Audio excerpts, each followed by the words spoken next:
Hi and welcome back. Today's demo is about not wasting paint. I've got quite a lot of paint left on my palette from recent paintings, so rather than waste it when I clean my palette, I've sprayed it 5 minutes ago to moisten up the paint so that it comes up nice and richly. And I'm going to paint a sort of rainy day urban scene if possible. Using using the neutrals that I get from mixing together whatever's left on my palette. Now I'm using my extra large Pro Art Harky brush to wet my page. My paper is Saunders Waterford cold pressed paper, a 1/4 imperial sheet. It's taped to my board with ordinary decorator's masking tape, and my board's at an angle of about 45 degrees. You can see that I'm just mixing up all those lovely colours on my palette, nice earthy colours. There's quite a lot of perylene green there. Now it's an artist quality Winsor & Newton paint, so it's quite strong. It looks like it's overpowering some of the rest of the Cotman colours on my palette, but I don't mind. I'm happy to accept whatever sort of greeny, bluey, grey neutral that I get. And so I'm pulling it across the page, wet in wet, letting it run down to form a rain cloud, establishing a sort of rough horizon line, using a clean, damp, small Harky brush, Pro Art. I have put some dry brush texture across the foreground. I'm not too worried about any kind of detail here. I'm just setting the scene. I want a very simple background onto which I can then build some sort of a scene, whatever I think is going to suit the way the wash finishes, or rather the way it looks once it's dried. Now I've laid it flat because that rain cloud where the paint's just running down in the middle, I like that, so I want to try and keep that. So laying a wash flat once it looks how you want it to means that it'll generally dry like that but slightly lighter. So I've left it to dry completely and to dry naturally, and it's dried more or less how I wanted it, fairly neutral, nothing too strong, all mid-tones with some lights left over, and that lovely area of rain cloud, which I'm hoping just gives enough of an impression of rainy weather. Now I'm going to paint in a couple of friends sheltering under an umbrella, walking into town, maybe for a coffee or some shopping, something like that. I have looked up reference photos on Pixabay of people and umbrellas, that sort of thing. Now, even if you're painting from your imagination, I really think it's important to do a bit of research. So if you think to yourself that you want to paint a rainy day scene, people with umbrellas, things like that, I mean, you can go straight in if you've got a good imagination and are reasonably skilled and practiced with drawing figures, then you can go straight in. But what I like to do is look through at quite a few pictures, maybe do a few sketches in my sketchbook first, just to try out a few shapes.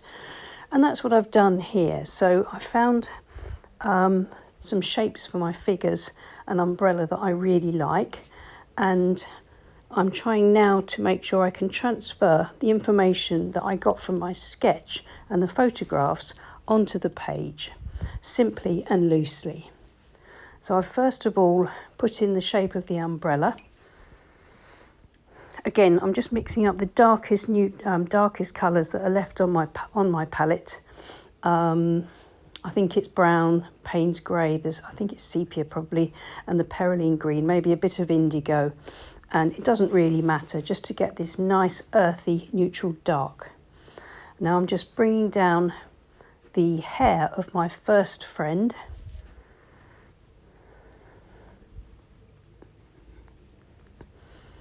And then I'm going to leave her jacket to negative painting. So I'm just going down to her skirt and her legs. The gap that's left will turn into, or hopefully will give the illusion of her jacket, a lighter jacket. So just the background wash will give me that lighter item of clothing. And then back up to the head of the second friend. They're sort of snuggling in close to stay dry under the umbrella. So that's the kind of the pose that I want these figures to convey. So the heads are fairly together, having a chat, deciding where they're going to go shopping, I suppose. So now the next thing is then to bring down the second friend's shorter jacket and then some jeans maybe. Again, just dipping into my darks so I get some sort of, it's not just a block of the same colour. There are different shades here, and because my board's at an angle of 45 degrees or so, the paint will run slightly towards the base and give me darker marks at the base of each line, like across the bottom of the umbrella, things like that. So I'm working sort of slowly and loosely, but still carefully, to try and make sure that I get these shapes to look convincing. Once the legs are in, I have to sort of add a bit more to the shoulder of the second friend, just to balance up the shape of the figures, the proportions, to get it right.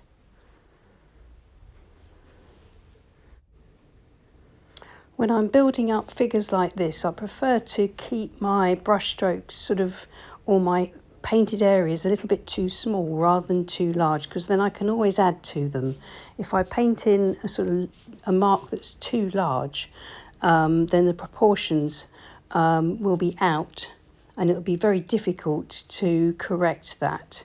So I'd rather just sort of build on it. Now the finishing touch for the figures is to put in a handbag strap and a little handbag.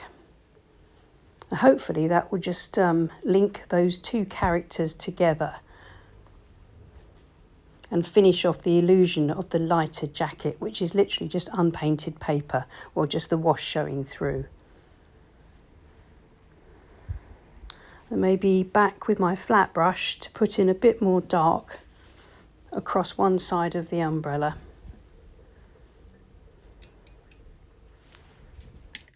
And I've been using my small calligraphy brush for the figures, but you could use any small round brush, anything that's got a good decent point.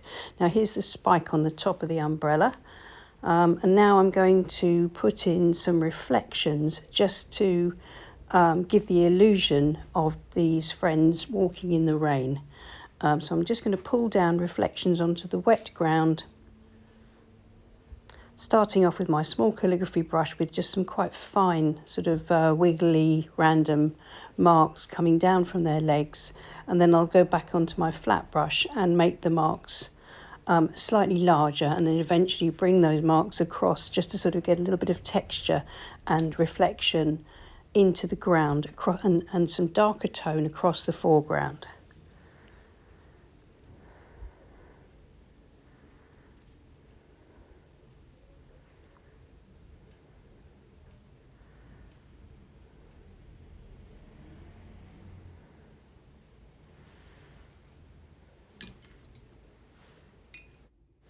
So going back to what I was saying previously about if you sort of paint from your imagination, then sometimes it can be helpful that if you imagine a particular type of scene, say for example you want maybe a barn, some trees and some cows in the distant field, something like that, then it's sometimes a good idea to look up reference pictures from Pixabay or somewhere like that for those different elements, and then use those as reference to put together your picture that you have imagined in your imagination. That way those elements will usually end up being a lot more sort of successful and work together harmoniously, and also will have a sort of an element of accuracy if you've researched them first. Now I'm just going to let those figures dry, and then sometimes if you paint a painting like this, the figures can work quite well by themselves, but I think that they need a bit more. So I'm going to put in some distant buildings. So I'm using the same colour, the neutral mixed up from the palette, all of those colours. quite watery.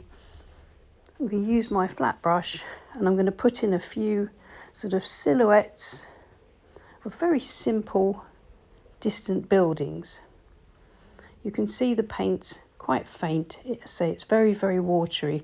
Because my wash is completely dry, I'm painting in with wet paint onto the dry wash. So I've got nice crisp hard edges across the top of the roofs.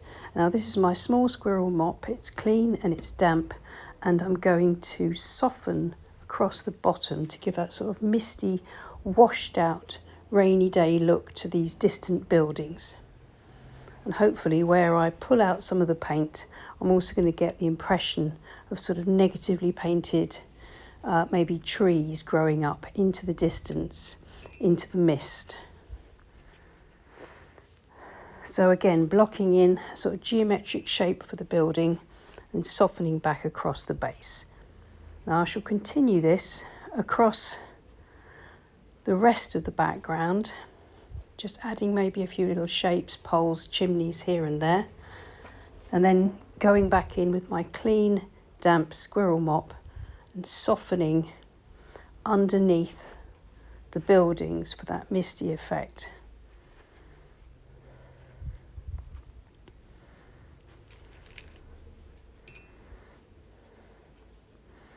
All this sort of thing is good practice for practicing hard and soft edges, sort of lost and found edges. That's another way of describing it. So what we've got is we've got our hard-edged skyline, which contrasts with the soft, misty base of the buildings, which kind of disappear into the ground mist and into the distance. By the same token, we've got the soft, misty underpainting that created the gentle rain cloud and the background, the foreground, etc., etc., and then the harder edges of the foreground focal point, which is the couple of friends and the umbrella. And those hard edges contrast beautifully with the soft washes. You can see that I've just used slightly darker paint in places, and that just adds again a bit more variety to the look of the whole thing. And then the final detail, I think I'm going to add a lamppost. So I'm just putting in a pole with the tips of my flat brush. Then I'll get my small calligraphy brush and use it to add the lamp at the top. And then once I've put in that lamp at the top, just be a matter of putting in just a tiny bit of sort of reflection running down the page, just again to continue with that theme of wet ground and gentle rainfall.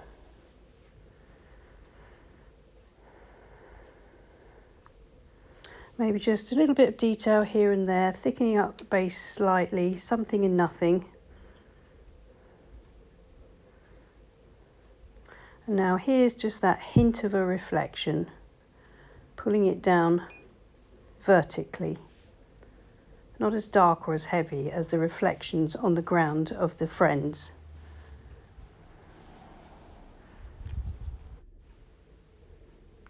So I think that's just about finished. As it dries lighter, so maybe just a little bit more dark added into the umbrella.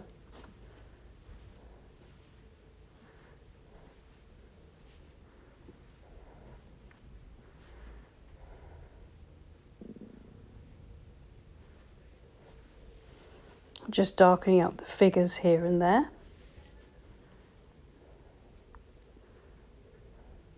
And I think that's, I'm quite happy with that so far. Maybe just a